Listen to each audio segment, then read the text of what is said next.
ഇന്നത്തെ വചനചിന്ത പ്രശ്നങ്ങളിൽ നിന്നും പുറത്തു വരും. ഈ നല്ലൊരു പ്രഭാതത്തിൽ വചനം ശ്രവിക്കുന്ന പ്രിയ ദൈവജനമേ, വചനം ശ്രവിക്കുന്ന താങ്കൾ ഏത് പ്രശ്നങ്ങളുടെ കടന്നു ചെന്നാലും ദൈവം താങ്കൾ അനുഭവിക്കുന്ന പ്രശ്നങ്ങളിൽ നിന്നും താങ്കളെ പുറത്തു കൊണ്ടുവരും. ഭക്തനായ യോന ദൈവശബ്ദത്തിന് ചെവി കൊടുക്കാതെ നിനവിലേക്ക് പോകേണ്ടതിന് പകരം ദൈവസ്ഥാനിൽ നിന്നും ദൈവത്തിൻ്റെ കൽപ്പന അനുസരിക്കാതെ തർശീസിലേക്ക് പോകുവാൻ കപ്പൽ കയറി യാത്ര പുറപ്പെട്ടു. ചുറ്റിനും യാത്ര ചെയ്യുന്ന സകലർക്കും പ്രതികൂലങ്ങളും പ്രശ്നങ്ങളും കടന്നു വന്നു. കപ്പൽ ആടി ഉലയുവാൻ തുടങ്ങി. പ്രതികൂലമാകുന്ന തിരമാലയും കാറ്റും അടിക്കുവാൻ തുടങ്ങി. നറുക്കിട്ടപ്പോൾ യോനയുടെ പേര് ലഭിച്ചു. യോനയുടെ നിർദ്ദേശപ്രകാരം യോനയെ സമുദ്രത്തിലേക്ക് എറിഞ്ഞു. ഒരു തിമിംഗലം ഭക്തനായ യോനയെ വിഴുങ്ങി. മത്സ്യത്തിൻ്റെ വയറ്റിൽ യോന അയ്യം വിളിച്ചു. മത്സ്യത്തിൻ്റെ വയറ്റിൽ കിടന്ന് യോന അവസാനിക്കും എന്ന് യോന ചിന്തിച്ചുവെങ്കിലും പ്രശ്നങ്ങളെക്കാൾ വലിയവനായ ദൈവം ഭക്തനായ യോനയെ മത്സ്യത്തിൻ്റെ വയറ്റിൽ നിന്നും പുറത്തു കൊണ്ടുവന്നു.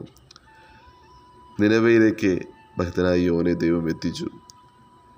ഭക്തനായ ദാനിയേലിൻ്റെ ജീവിതം പരിശോധിച്ചാൽ പ്രതീക്ഷിക്കാത്ത പ്രശ്നങ്ങളും പ്രതികൂലങ്ങളും ഭക്തനായ ദാനിയേലിൻ്റെ ജീവിതത്തിൽ കടന്നു വന്നു.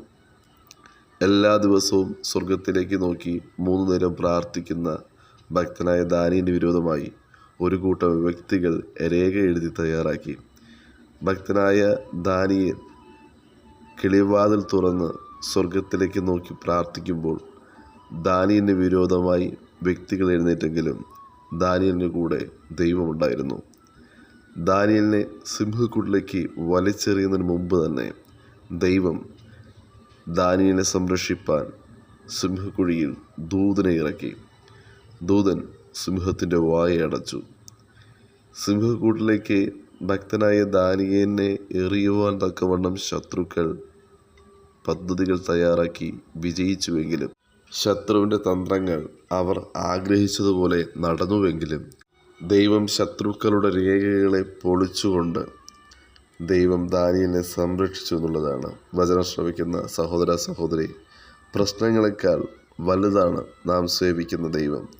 ഭക്തനായ ദാനിയേലിനെ സിംഹക്കുഴിയിൽ നിന്ന് വിടുവിച്ചുവെങ്കിൽ, ഭക്തനായ ദാനിയേലിന് വേണ്ടി സിംഹക്കുഴിയിൽ ദൂതനെ ഇറക്കിയെങ്കിൽ, സിംഹത്തിൻ്റെ വായ അടപ്പിച്ചുവെങ്കിൽ, ദാനിയേലിനെ സിംഹക്കുഴിയിൽ നിന്നും സുരക്ഷിതമായി പുറത്തു കൊണ്ടുവന്നുവെങ്കിൽ, ഭക്തനായ ദാനിയേലിന് വിരോധമായ രേഖകൾ എഴുതിയിട്ടും സിംഹക്കുഴിയിൽ ഭക്തനായ ദാനിയേലിനെ എറിഞ്ഞിട്ടും അവിടെ നിന്നും ഒരു കേടും വരാതെ ദൈവം സംരക്ഷിച്ചുവെങ്കിൽ, അതേ വചനം ശ്രവിക്കുന്ന പ്രിയ ദൈവജനമേ, എന്നെയും താങ്കളെയും സംരക്ഷിക്കുന്ന ദൈവമുണ്ട്.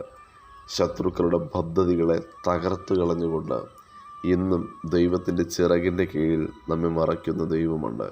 ആ കർത്താവ് യേശു ക്രിസ്തുവിൽ പൂർണ്ണമായി ആശ്രയിക്കുക.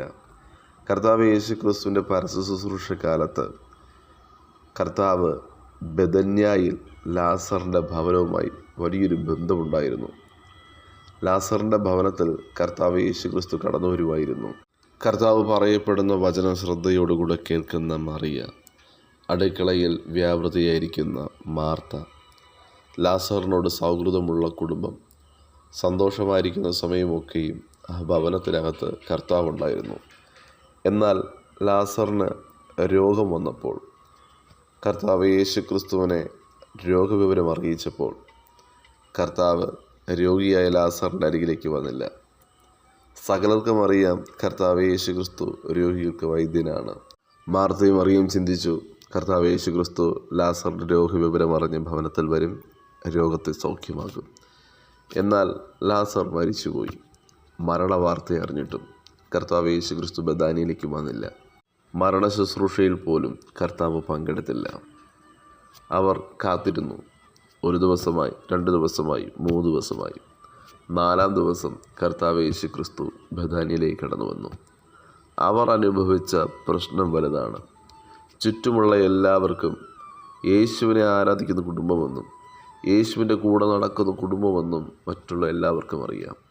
എന്നാൽ കർത്താവ് 4-ാം ദിവസം വന്നപ്പോൾ മാർത്ത ചോദിച്ചു, കർത്താവേ, അങ്ങ് ഉണ്ടായിരുന്നെങ്കിൽ എൻ്റെ പ്രിയ സഹോദരൻ ലാസർ മരിക്കത്തില്ലായിരുന്നു.